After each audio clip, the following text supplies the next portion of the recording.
Welcome to the Modern Husbands podcast, where men share ideas to manage money, the home, and a life full of experiences with our partners. We are honored to have Dr. McCoy in today for her to share practical tips for talking about and managing finances with your spouse. Dr. McCoy is a faculty member at Kansas State University, where she leads the Financial Therapy Certificate Program. She received her Ph.D. in Human Development and Family Sciences with an emphasis in marriage and family therapy from the University of Georgia. Her research interests truly focus on financial therapy and how to create more empirical evidence to support work that she has been leading to change the lives of folks through clinical experiences. Dr. McCoy, thank you for joining us today. I'm so excited to be here. Well, we want to dive straight into it. Would love to hear why you're so passionate about financial therapy. Yeah, I honestly, a lot of it was luck. I was at University of Georgia, actually, where Bruce and I met. And I went to my PhD thinking that I would become a better therapist from doing more school. But it turns out doctoral programs are about research. So I'm sitting in stat classes and theory classes, like slowly being like, what's next? I'm about to bolt town. And the Financial Therapy Association came to town for their second ever conference. And honestly, 90% of the reason I went is that they gave me a free entry as a grad student. And I walked into that conference and I saw a live demonstration of financial therapy. And I was like, oh my gosh, my clients need this, but I need this. Like, I need to get my stuff together. And so I actually had at that point $100,000 in student loans. I probably didn't even know where they were housed at that point, like, so financially unhealthy. So I started taking financial classes. And the more I took financial literacy seriously, the better my relationship with money got, but also the better my relationship with my husband got. The more I felt like I was working towards something, the more I felt like I could help others. It was just a really, I guess, selfishly helpful for me. So I want to help other people similarly. I really appreciate how you pointed out that it not only helped you, but it helped deepen the relationship with your husband, because ultimately that's our goal at Modern Husbands, right? We want to strengthen relationships. Yeah. My husband's naturally a saver, and I'm not naturally a spender, but I'm naturally not conscientious of where my money's going. Like, I'm very penny dumb. Is that right? Like, I'll spend it on a soda vending machine and a coffee and things like that. It'll just add up over time. Whereas my husband's very regimented. And so prior to me getting my financial health right, it would be him saying save more. But for what? I don't have that same, I need to save for saving purposes. I needed to hear, you need to save for college, for your kids. You need to save for a house. You need to save for And so when we made that switch to putting financial goals first and the budget second, that helped me become more dedicated to our future together, if that makes sense. It does. It does. Connecting that to concrete goals makes a huge difference, particularly, in today's ever more expensive environment. Saving for saving purposes is literally it can feel like throwing away money, just sitting there, losing value. So, that's brilliant. And what do you do at Kansas State? Yeah, Kansas State is awesome. And I'm not even saying that because I worked there, but Kansas State was the first program that created a financial therapy program. We're also one of the few financial planning PhD programs. And so that combination of two things is amazing, because we get to be in the front line of training financial professionals how to interact with their clients better, how to understand how to integrate psychology into their work, how to do financial planning therapeutically, while also having these amazing doctoral students that are helping us and doing amazing research on what actually is working, what's not working, what do we got to do differently with our clients. So the actual behavioral aspects of financial planning is so strong at Kansas State. So I am a faculty member there and currently the director of the master's program. So when somebody goes through the program, are they, is it somehow affiliated with or at preparation for the certified financial planner examination as well? Yeah, so we have a huge history of the Financial Therapy Association working conjointly with Kansas State. We do look at financial therapy slightly differently. Financial Therapy Association is trying to create a new profession that is really something separate from financial planning and therapy.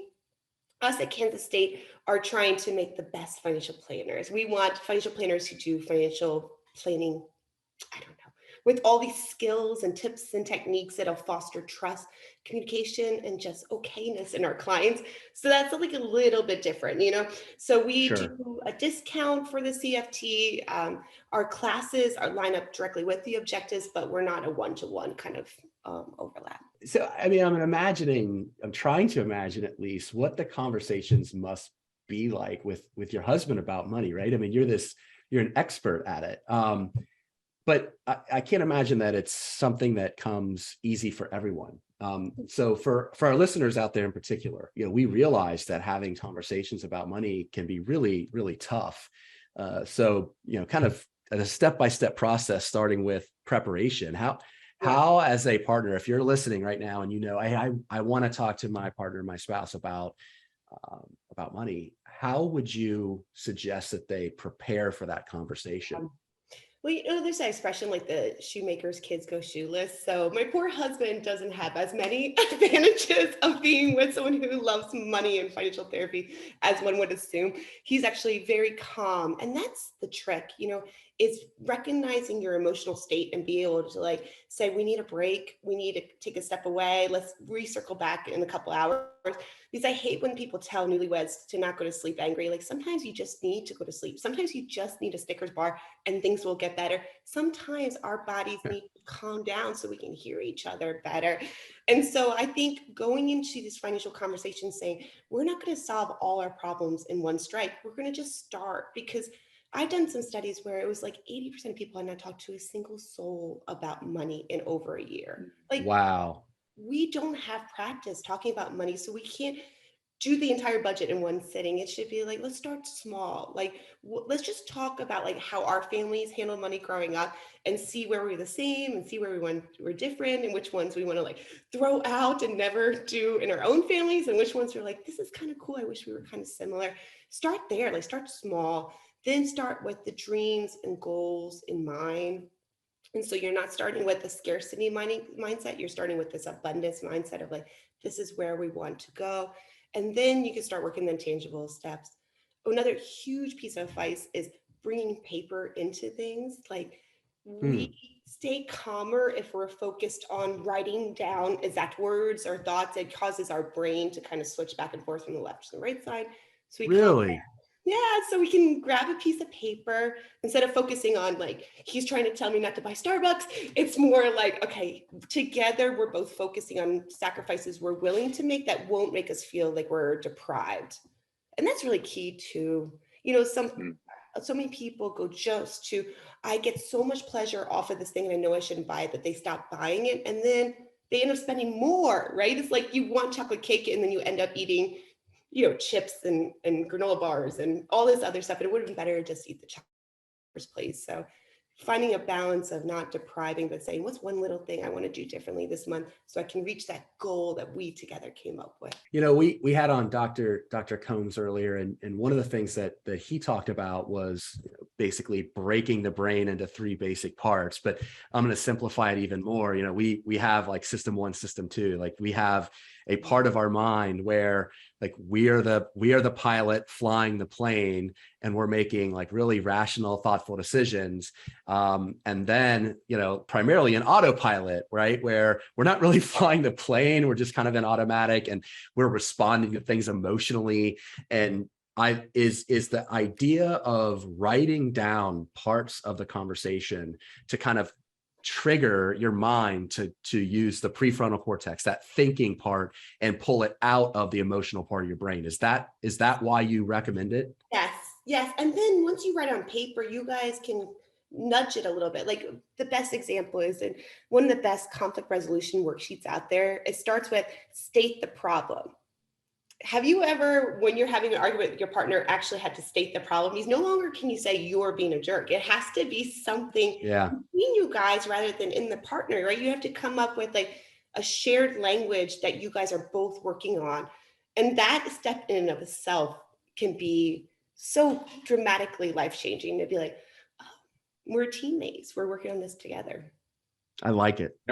You reminded me of Dr. McCoy is, how you hear about the traditional anniversary gifts, based on the year, there's wood and paper, and I don't know them. It's funny, I was gold and silver and you were wood and paper. So which one's paper? What year is paper? Because it should be like maybe year 0, so you can jot some of this stuff down. You I know, love that. chapter 1 in fostering okayness. That's also like when you were talking about the thinking part of your brain or the reacting part of your brain, so often we're reacting to a conversation that happened 6 months ago or a year, and we're not really hearing what they're saying now. We're kind of like inserting, this is what they actually think, this is what they're actually saying based on that prior experience. And like, if all of us just believed that we were not good mind readers and that our partner was actually saying what they were actually saying, like it would benefit us a lot. And if we weren't sure, instead of assuming, saying, this is what I think you're saying, can you help me out? Could like fix all those problems. You know, like when you're watching the movie, you're like, why don't you just say one more sentence so this problem for the whole movie is gone?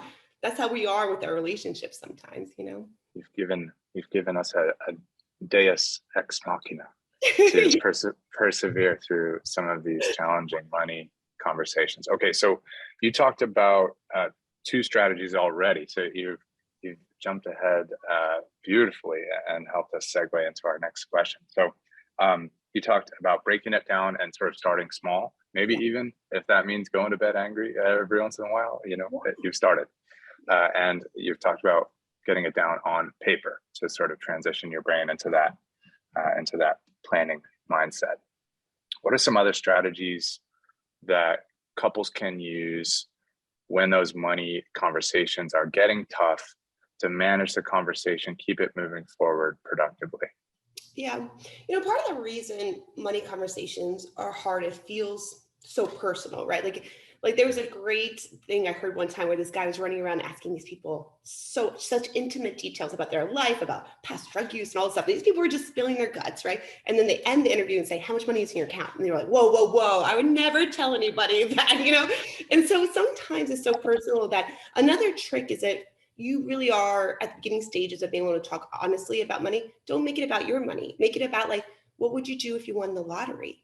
What do you want your perfect retirement week to look like? Like make it like fairy tale almost, to take some of the personal scariness out of it. And it can be just more about like your values underlying your money behaviors rather than actually like, don't go to Target this week or whatever it is. I kind of hinted at this, but always focusing on what you can do better instead of trying to focus on what your partner can do better. Because we always notice the 100 times we don't buy something, right? We're like, oh, I didn't buy that. I didn't buy that. I didn't buy that. Yeah. Our partner only sees the one time where we actually did buy something. And the same thing's true for your partners. You're noticing purchases more than they're noticing it. This podcast is brought to you by Modern Husbands. We are a community of devoted husbands of working spouses who share ideas to manage money, the house, and a life full of experiences. Visit modernhusbands.com to learn more. We had Dr. Hensley on recently, and he spoke at length about financial infidelity, which we all know it's a pretty significant problem. I want to say 43% of those who've been in a relationship have committed, financial infidelity, purposeful deceit around money. So it's real and it's occurring. My question for you is, if you're listening right now and you're wondering like, hey, has my partner done this to me? Or maybe you were the one who has somehow lied to your partner about money. Like, how do you address that and still do it in a way where you hope to build trust or more trust with your partner? Yeah, I think financial infidelity is fascinating. As you said, some of the stats show 40%, but it's amazing. If you ask someone directly, have you ever committed financial infidelity? Numbers are so low, like 12%, right? If you say, have you ever lied by omission? Have you ever pretended something is older than it was? Did you ever round down how much you spent on something? Then all of a sudden, rates skyrocket. And so I think financial... I did that. Hope asked me how much my tickets were to the last Ohio State game, and I rounded down from $740 to $150. Yeah. It sounded better. You're that transparent now. She's definitely going to hear this. But yeah, you're not alone. I think most of us have done it at some point. I think that it's not always bad. Sometimes it's just protect our partner's feelings. Like, we don't want them to realize that we have so much money. Sometimes It is to avoid a conflict when you know at the end of the day it didn't really matter, blah, blah, blah. It could be our own money shame, like buying things that we're kind of embarrassed, blah, blah, blah. So there's all these different reasons that financial infidelity occurs. And I think until you know the underlying reason, is it the lack of your assertiveness? Is it your money shame? Is it your not feeling like powerful around your partner? Like once you figure out the underlying reason for financial infidelity, then you can deal with it. Can you elaborate a little bit more on like, first of all, money shame? And like, I'm really glad you brought that up, because I feel like that if somebody commits financial infidelity, like a natural assumption might be, well, they're doing something to me, but money shame isn't necessarily that. I mean, it's not some sort of intentional deceit to try to get your partner. So can you dive into that a little bit? Yeah. And let me be clear, there's a lot of financial infidelity that is terribleness. It is deceit. Sure. It is having affairs. It's like highly linked, because, you know, you're going to have to spend money on the new person versus your partner and keeping money. There's also a lot of links to addiction and financial infidelity.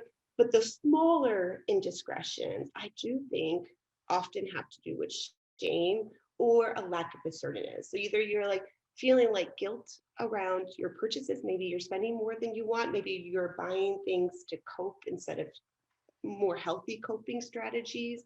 Maybe you were taught as a child that, you know, this kind of stuff was frivolous, or that you didn't deserve this kind of stuff. So there's like a whole host of reasons that money shame can come up for us.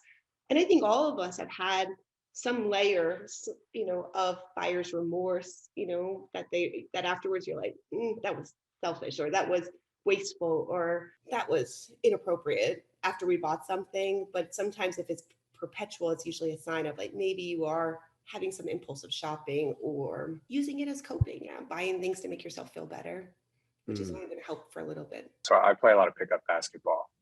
You know, after work, I'll go down. There's a court a few blocks away. I live in New York City. And when I'm playing, it's usually, you know, 4-on-4 or 5-on-5.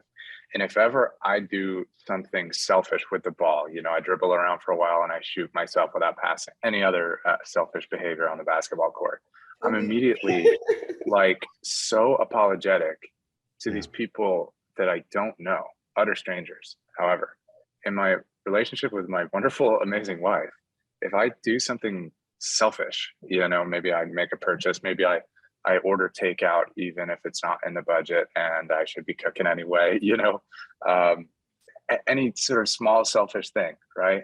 I'm not as immediately, you know, remorseful. I'm not as immediately apologetic. What is going on with that? Even like, let me see if I can word it right, but it's almost like you are remorseful, and then you play out the argument, and then you say, well, see, I have all these other reasons. And so it's almost like you won the argument in your brain before you present it to them. Like, I know she bought DoorDash a month ago. And so like, you're playing out the fight. Whereas with the basketball players, you're not playing out their counter arguments.